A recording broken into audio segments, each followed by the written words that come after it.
Hello students, I am Mrs. Mendes Jamila, your grammar module teacher, and welcome to the first lesson for this year, which is a video recording. In this recorded lecture or lesson, we are going to briefly overview the English verb system, and this include verb tenses and aspects, with a special focus on the different uses of auxiliaries in English. So let's begin. First, it's very important to make a difference between tenses and aspects. So what we mean by tenses and what we mean by aspects. Tenses usually refer to the past and present. We are not going here to talk about the future because it has its specific treatment, and we are going to talk about it later on during our lessons or lectures. Today we are going to talk about two main tenses, which are the past and present. By aspects we mean, as it is shown here on the table in front of you on the slide, aspects, we have four different aspects. You have simple, the simple aspect, we have the perfect continuous and the perfect continuous. So if we combine these four aspects with these two tenses, which are the past and the present, we'll get eight verb forms. We are going to have the past simple. So past is the tense, simple is the aspect. Past simple, past perfect, past continuous, and past perfect continuous. We are going to have also the present simple, present perfect, present continuous, and present perfect continuous. These eight verb forms have different meanings, and this depends on the time and length of the action and on how the speaker perceives or sees the action itself. We are going to talk about the forms and the meanings of these tenses and aspects in details, or verb forms in details, during our lesson. Today the most important thing is to make the difference between the tenses aspects and to make the difference, the global meaning, the difference between the global meaning of these different aspects, the meaning of the simple, perfect, the continuous, and perfect continuous. Yes, so apart from the simple, why we say simple verb forms, because usually simple verb forms like the past and the present are formed of only one word. Yes, in the past you have one word, one verb form, one word, and in the present the same. Apart from the simple, all the other aspects and verb forms, you will have two or until three different words. Like for instance, the perfect, you have had, done, had or have or has, which is the auxiliary to have, plus the past participle of a verb, here the verb to do, done. The same thing with the continuous, to be plus the ing form of the verb. For the perfect continuous, you have three parts. You have the auxiliary to have and to be, and the past participle. You have the auxiliary to have in the past or present, plus the past participle of the verb to be. Then you will have the third part, which is the verb, the continuous or the ing form of the verb. So here I hope that you have grasped that we talk about in English about verb forms, and these verb forms we get them by combining the tenses, the main two tenses, past, present, with the aspects. So here normally you have to fill in the gap with these rules, with the different aspects, with continuous, perfect, or simple. Yes. So I want you to read it. We are not going to do it now. We are going to move to an exercise, then we come back to these rules. Yes, so you have what we usually use, what verb forms to talk about things that are repeated, permanent, and completed. And here, as I said, the meaning is global about the tenses, not specific, because even in aspects, when you have the perfect aspect, for instance, present perfect is not the same like past perfect, but there is something common between them, between these two verb forms, which is the aspect, the perfect aspect, the aspect which is the perfect. Yes, so here think about it. What we usually use, which verb forms to talk about things that are repeated, permanent, or completed. What we use to talk about or to form verbs that talk about things which are in progress, which are temporary or unfinished. And what we use also to which verb forms we use to talk about things that connect two different time periods, the past and the present. So, as I said before, filling the gap with this, the previous rule, we are going first to have these small exercises. Here you have 5 pairs of sentences. They are each pair, in each pair you have 2 same sentences with little difference between them, mainly in the verb form. I want you to read this first. First of all, name the verb forms in bold, then discuss the difference in meaning between A and B. So I'll give you a moment to think about it. So read the sentences, think about it, and we are going to discuss these differences together.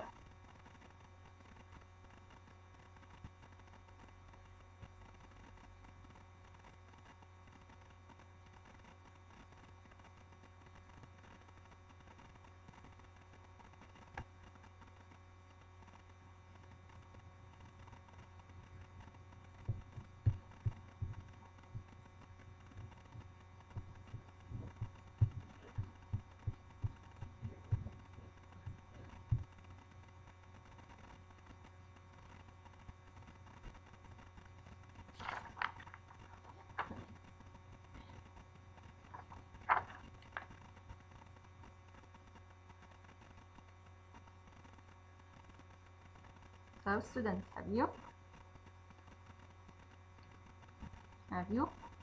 Shall we do it together? Let's go then. So the first pair, you have they studied Portuguese for 3 years, and you have the B, they have or they've studied Portuguese for 3 years. So the first A is in the past simple, second it is in the present perfect. The same sentence, different verb forms. So what is the difference in meaning here? So here we have used they studied the past, which is a completed action in the past. Yes, so it happened for 3 years. They studied Portuguese for 3 years, but it is finished, completed. Now they don't study English. They finished. So the action here is completed. When we talk about the B, they have studied Portuguese for 3 years. Here it gives you 2 things. It gives you something about the past, about when the action started. It started 3 years ago.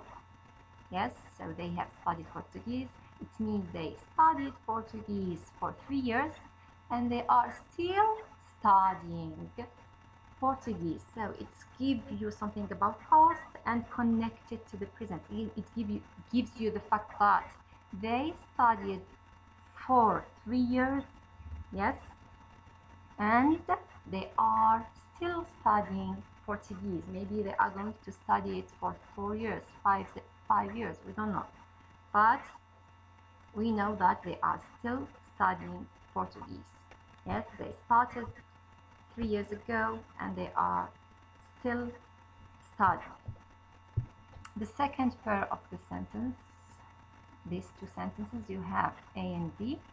So you have Kamal often watches DVDs, and Kamal is watching DVDs at the moment.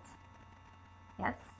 So Kamal often watches DVDs. It is present simple, and here it is used to talk about something that Kamal often does, something permanent, routine, daily habits. Yes, a fact about Kamal. Yes, so B, Kamal is watching DVDs at the moment. So it talks about the fact that Kamal at the moment, at the moment, is watching DVDs. Yes, it is now, at the time of speaking. Yeah, so the first is a fact, the second is a fact about somebody, the second is what is somebody doing at the moment. The third, Maria did her homework when I got home. Maria was doing her homework when I got home.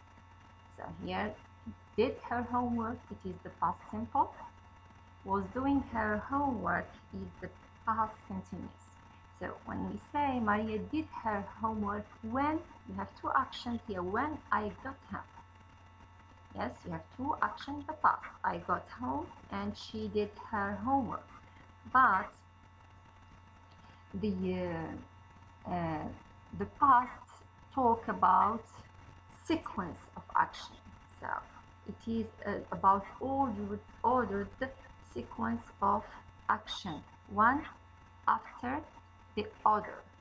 It means that when I got home first, then Maria did her homework. Yes, so it is the ordered sequence of action. When I got home, Maria did her homework. It means that I got home first, then she started to do, and she did her homework.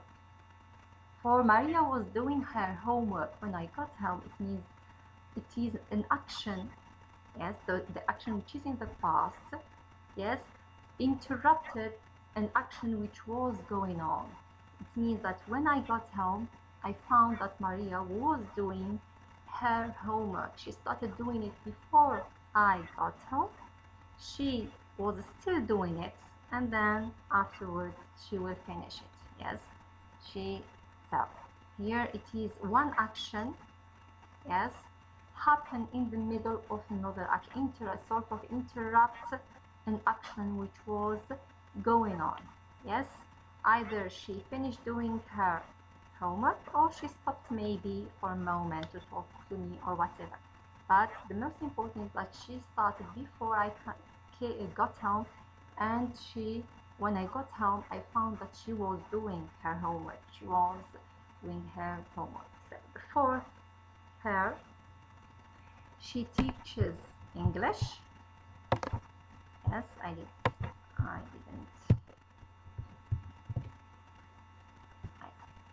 Yes, highlighted in bold. So she teaches English, and she is teaching English while she is in Berlin. She teaches English is present simple. She is teaching English while she is in Berlin. It is present continuous. So here in the second pair, we have also the difference between present simple and present continuous. Here it was difference between something which is a habit, a fact, a routine, and the second, which is something that's happening at the moment of speaking. For the fourth sentence, pair of sentences, here the present here also gives us about what does she do in her life as a living, as a job. She teaches English, so this is her job. Yes, a fact about her. Her job is teaching English. She teaches English. The second, she is teaching English while she is in Berlin. Here it is about something which is temporary. It's not about her, what she normally does or what is her work. It is about what she is doing while she is in Berlin. So while she is in Berlin, she is teaching English. It is something, it tells us about something which is temporary. Yes, it is not something which is permanent. It is temporary. Yes, at present, it is not necessary at the moment of speaking, but it is about at present. Yes, at present, something temporary. The fifth sentence or pair of sentences. When we got there, the class started. And B, when we got there, the class had started. So, when we got there, the class started. Now, as I told you, past, we use past to talk about sequence of action, ordered sequence of action. So here it means I got there, then the class started. So I got in time or before the class started.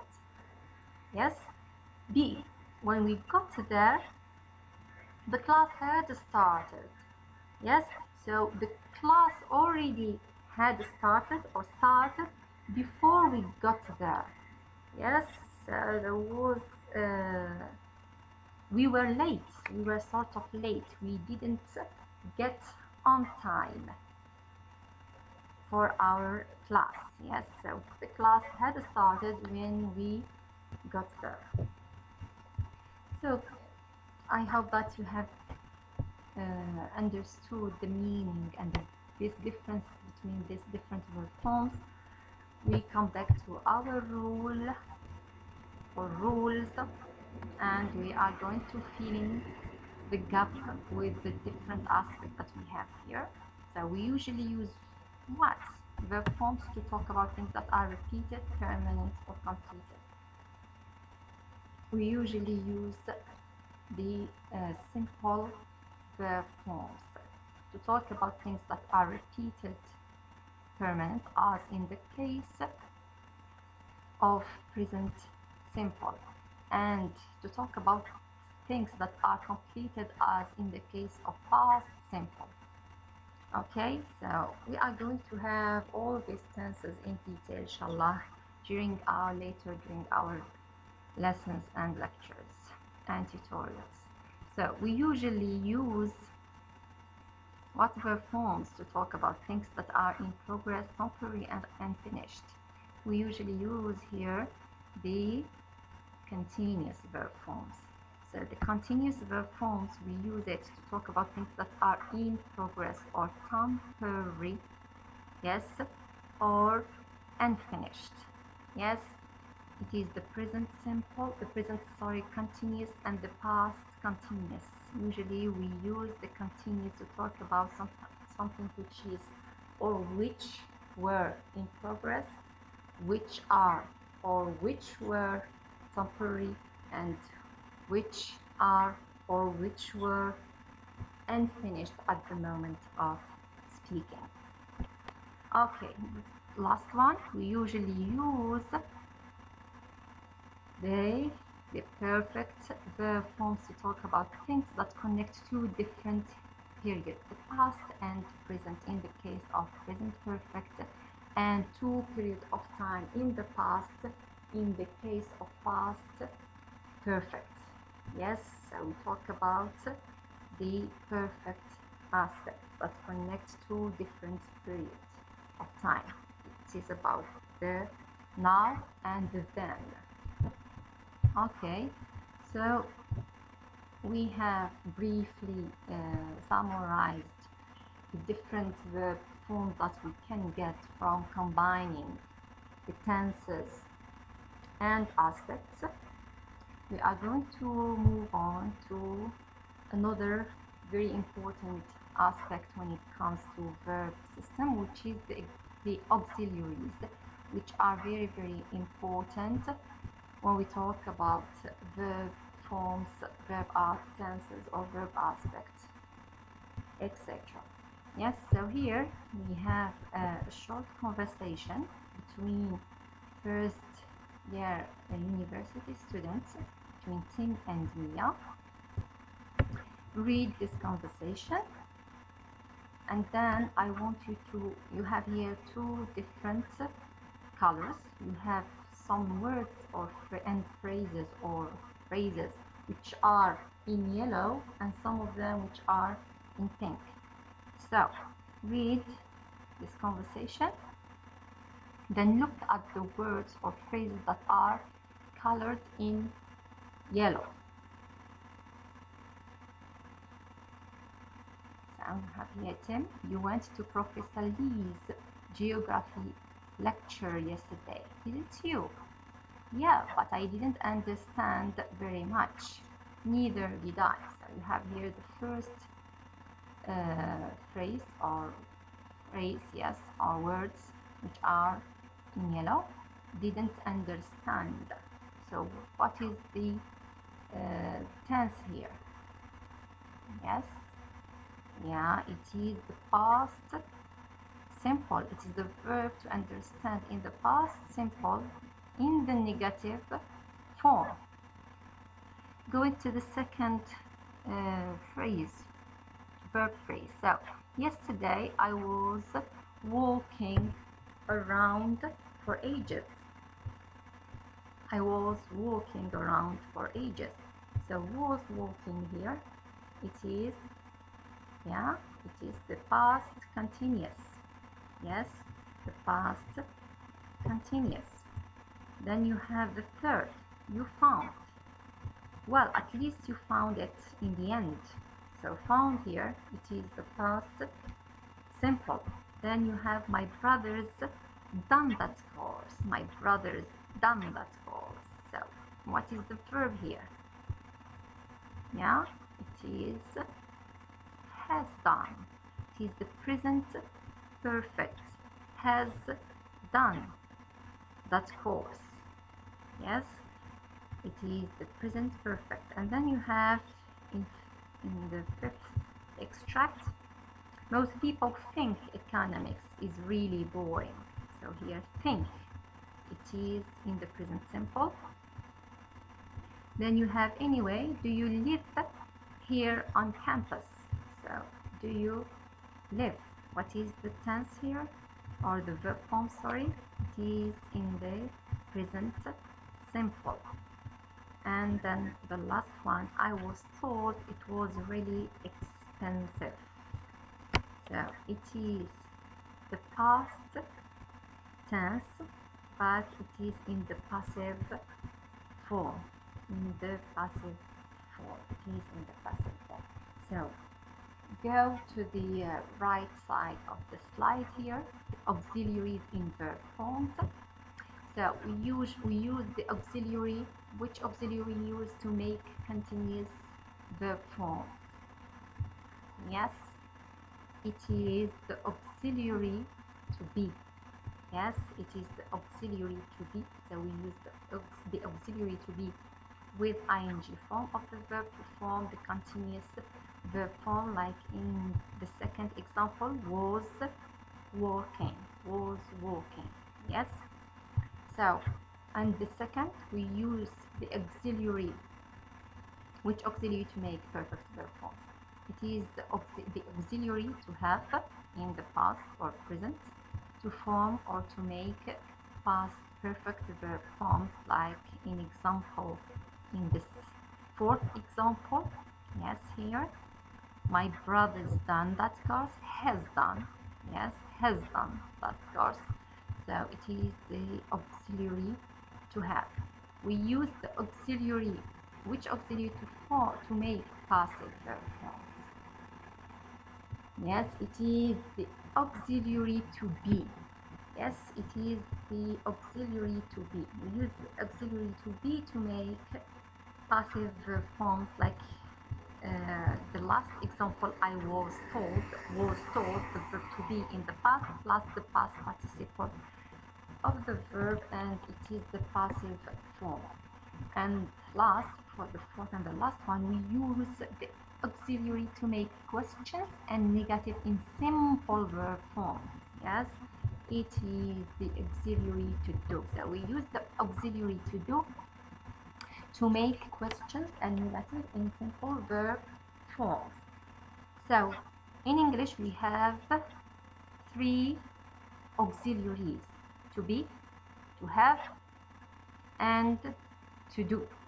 Yes, these are verbs, and at the same, they can be verbs, main verbs in sentences, and they are also auxiliaries that we use them as helping verbs with other verbs to form the different tenses, the different forms, the different forms of the verb. So for the continuous verb form, we use to be. For the continuous verb forms and for the passive verb forms, we use the verb to be. For the continuous, it's the verb to be with the ing form of the main verb. For the passive is the auxiliary to be with the past participle of the verb, of the main verb. We use the auxiliary to have to form the, or to make the perfect verb forms, to form the perfect verb forms, yes? And we use to do in the case of simple tenses, and as if you remember, we said that simple tenses like the present simple and past simple are called simple because, mainly because they are formed from one main verb. Yes, this is why when we want to form questions and negative, we use the verb, the auxiliary, to be, in order to form the questions and negative, like in this first example here, I didn't understand. So if it was in the positive state, positive form, it will be, but I understood. Yes, but it is in the negative, so we use the verb to do plus the main verb in the infinitive. So I didn't understand. Also the same thing with making question. Anyway, do you live here on campus? So do you live, we used to do to form the question in the present simple or present or past simple. So besides these uses of the auxiliaries, in which where we use them to form the different verb forms and to make the negative and questions, etc. Even if, in the case of the other forms, which is perfect and continuous, we use the auxiliary which already exists as a part of the verb to form the questions and negative. So the other uses of auxiliaries are here listed, some of them. You have a question tag. I think that you have dealt with it. Tags, question tag, yes. An echo question. I don't know if you have dealt with this. An echo question, tag question. I think that you have dealt with them, with this type of questions, which is characteristic of the spoken English mainly. It can be also written, why not? But the written spoken. An echo question, we use it to agree with somebody. Sorry here for the it is a problem with the screen. So to agree with somebody. D, to avoid repeating a verb or phrase. A short answer to a yes or no question, and to add emphasis. So I want you to go to the conversation again, to look at the forms which are in pink here, not in yellow, in pink, and try to give me an example of each use of these uses from these words or phrases which are in pink. I'll give you a few minutes, then we are going to correct it together and to discuss the meanings.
So, students, shall we do it together? So, for the first one, A, a question tag or tag question. So, an example of question tag, it is in the first example. So, you went to Professor Lee's geography lecture yesterday, didn't you? Yes, didn't you? Didn't you? So, here it is a tag question. Yes, it is a tag question that comes at the end of a statement. We are going to deal with tag question and an echo question afterward. So second, an echo question. An echo question here, I don't know if you have had this form of question, no, but here the example is the, yeah, it is in the form extract. So my brother's done that course. He graduated last July. Did he? Has he found a job yet? So did he? Here, did he? Here it is an echo question. An echo question. It is an echo question. And it is used at the beginning and usually followed by another question. And echo question, it is a question as a response to what you have heard, in order to show that you are interested in what the speaker has already said. So it is did he? And then you have to agree with somebody. It is in example 1, the extract 1 here, neither did I. So yeah, but I didn't understand very much. Neither did I. So here neither. We use neither to agree with negative statements. So, but I didn't understand.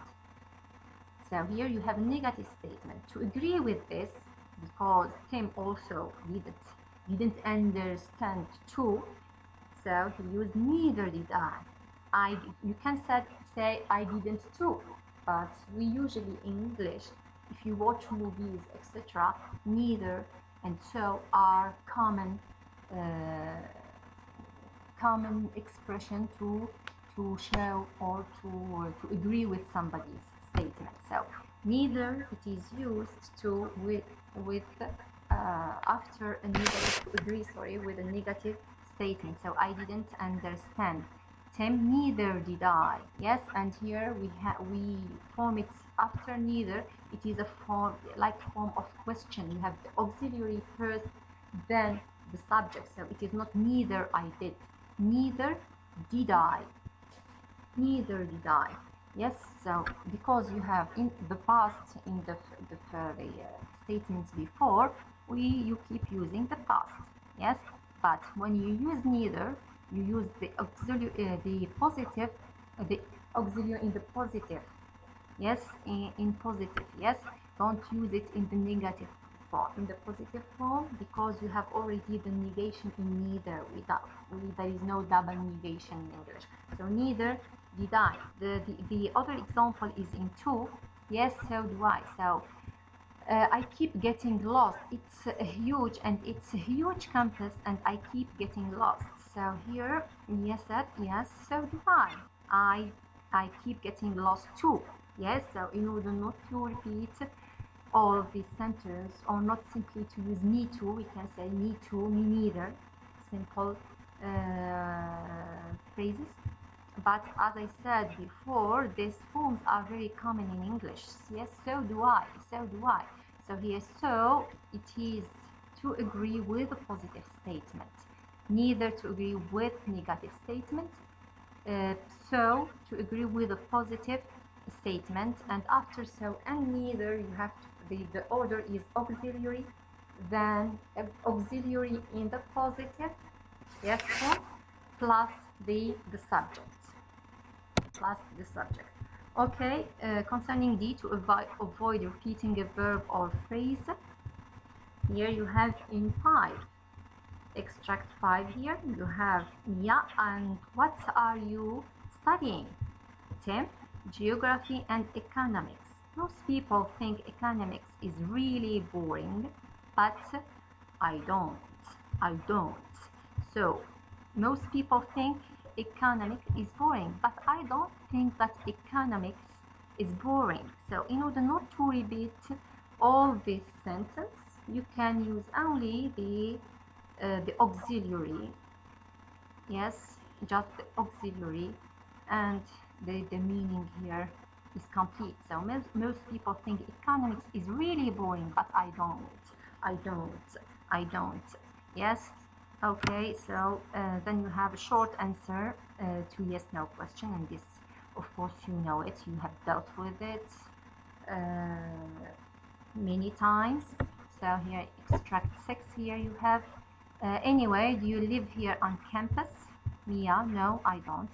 It is a short answer. Yes, don't use all the sentence. No, I don't live, sorry, here on campus. Yes, so no, I don't.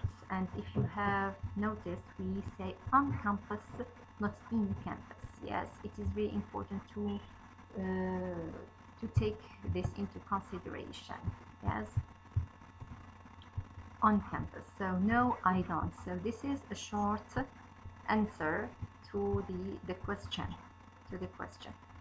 Lastly, yes, finally, we have to add emphasis, and here the example you find it in extract 3.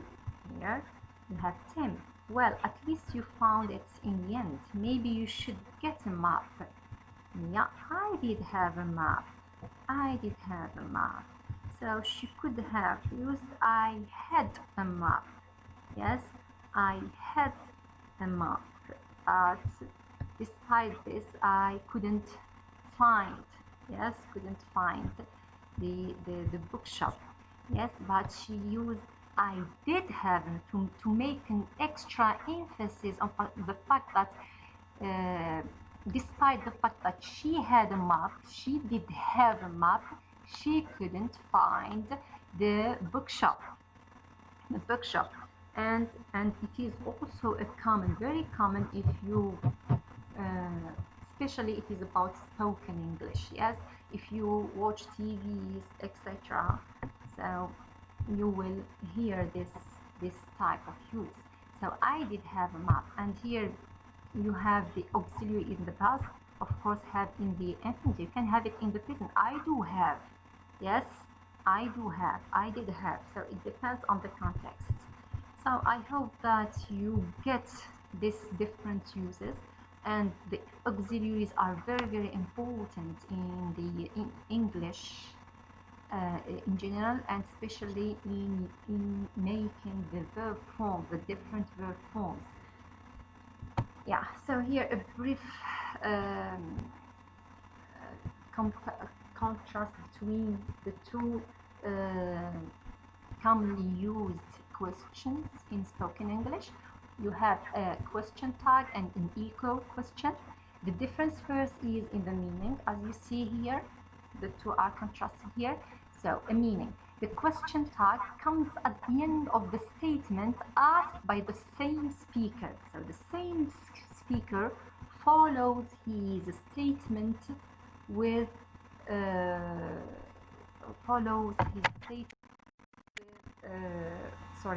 with a tag question. Yes, so it can be, here we'll give you something about an intonation. Yes, so it can be with a following intonation when it is meant to invite the listener. So this is the meaning. Yes, the meaning of tag question.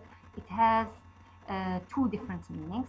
It can be said or asked by following intonation. Yes, you knew.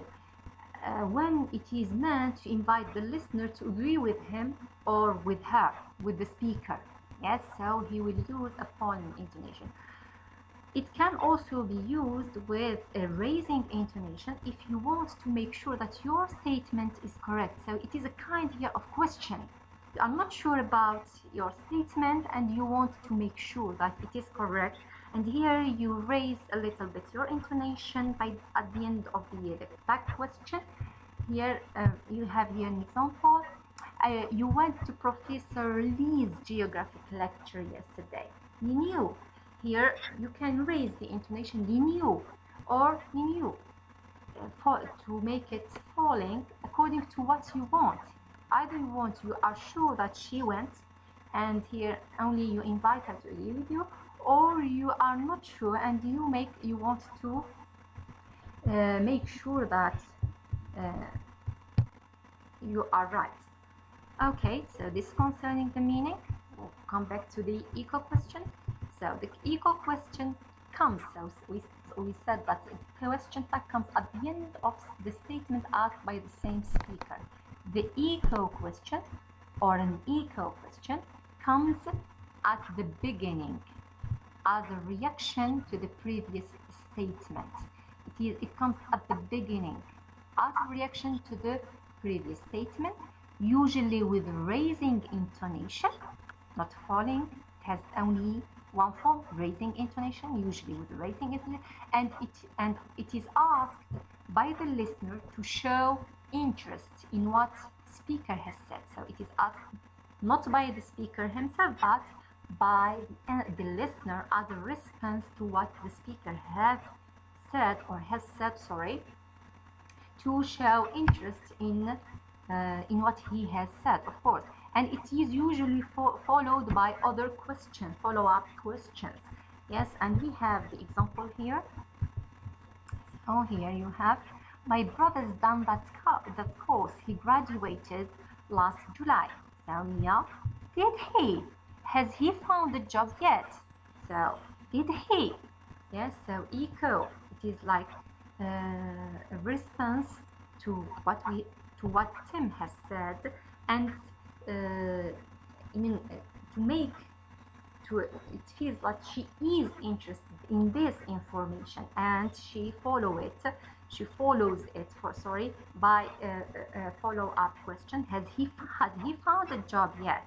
Yes, to ask more details about this piece of information. So difference in meaning, difference also in position. We said that the first attack question comes at the end of a statement. Equal question comes at the beginning. Yes, this is asked by the speaker himself or herself, and the equal question is asked by the listener as a response to the speaker. Coming to the form. So usually we ask a positive tag, yes, after a negative statement. So positive tag follows a negative statement, and the negative tag follows a positive statement, and vice versa. Coming back to our example, so here you went to Professor Lee's geography lecture yesterday, didn't you? So went here is positive. The tag is didn't you? Yes. So if you had the verb here, you didn't go to Professor Lee's geography lecture yesterday, that question will be did you? Yes, so you went, didn't you? Positive statement, negative tag. Negative statement, you didn't go to Professor Lee's geography lecture. Positive statement, did you? What about the equal question? So equal question, there is no contrast or opposition between the statement, the same. So a positive equal question follows a positive statement. It's like a repetition in form of question, yes. And negative equal question follows a negative statement. So if you see different forms here, positive follows negative, negative follows positive. Here no. If it is positive, you have a positive equal question. If the statement is negative, you have a negative equal question, and we will come back to the examples here in this conversation, and with the equal question in extract 4. So my brother's done that course. He graduated last July. Did he? Yes, so did he? Here you have he graduated, positive statement. Yes, did he? Positive equal. If you have, for instance, he hasn't found a job yet. He hasn't found a job yet. Yes. So here you will have it is a negative. He hasn't found a job yet. So it will be a negative equal question. Hasn't he? So but he hasn't found a job yet. Hasn't he? Yes. Now I hope that it is clear so far for you, the different verb forms that we talk about globally, and we are going, of course, to talk about them in detail later on during our lectures and lessons, about the uses of auxiliaries in making these verb forms, and of course about the other uses of auxiliaries, which are many. Among some of them you already know, yes, like the short answers, maybe type questions, uh, uh, making verb forms, of course. Maybe what is new to you, an equal question here, maybe an into out emphasis. So thank you very much for your attention, and looking forward to uh, meeting you, inshallah, this on Tuesday this week. Good luck and enjoy your lesson.